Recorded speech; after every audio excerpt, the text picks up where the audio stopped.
Our role in development and in the wider globalisation of the world's economy has often been misunderstood. You can find this phrase in the questions and answers section of the World Bank's website. And indeed, the organisation that employs over 10,000 people around the world has had its fair share of criticism, particularly due to the way it's governed. So what's a typical day like in the Brussels-based branch? The World Bank, we opened an office here in 1996 with the main goal of facilitating what was a growing, expanding relationship with the EU. So that's really the purpose of our office here, to act as a liaison between our headquarters in Washington and the main EU institutions here. What our main day involves is actually engaging with these actors in trying to develop common policies and strategies on programs in the developing world. The EU and the World Bank are the two of the biggest development actors. The World Bank is one of the largest sources of development assistance. The EU by itself is probably the third biggest donor if you put the member states together.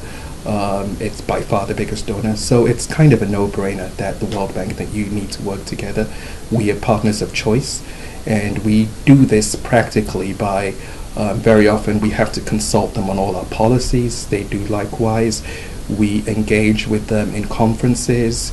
We share strategies with them, and generally develop joint programs. So in many countries, we have, I wouldn't say it's one single program, but complementary programs, because we've sat down and prepared them beforehand.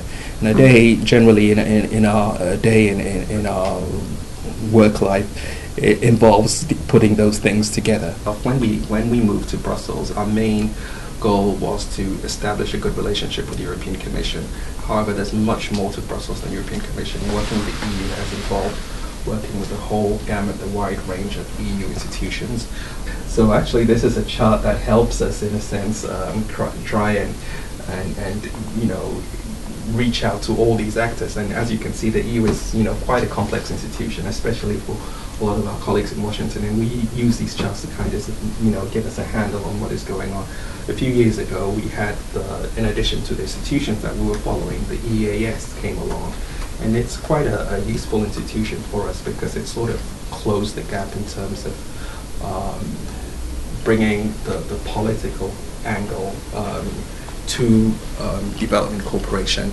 It's become quite an important place for the World Bank to be. This afternoon we'll be presenting a report, which is one of our flagship reports, called the Global Monitoring Report, which provides an annual analysis on how the world is doing in achieving the Millennium Development Goals. This year it's on food, nutrition, poverty, and we are going to engage with the Commission, the African, Caribbean and Pacific Group, and Oxfam in debating what those findings are. We have these big spring meetings of the IMF and the World Bank. Those are always in Washington, and we present this report as a background report there. We report on progress to the MDGs, and then we often have a thematic focus to say, okay, what has been really a challenge for countries to make better achievements to the MDGs. And this year we looked at the complications coming from higher food prices. And it's quite interesting. You don't only have, in a sense, implication on poverty itself, because we know poor people spend a lot of money of their income on food. But also what we saw is that because they make adjustments in the quality of food, it has, through nutrition, it has a lot of implications for cognitive skills of the early of the new generations. Children are really negatively affected by higher food prices. And these cognitive skills that they lose at the beginning in the first 2 years, because they do not get proper nutrition, they do not make up.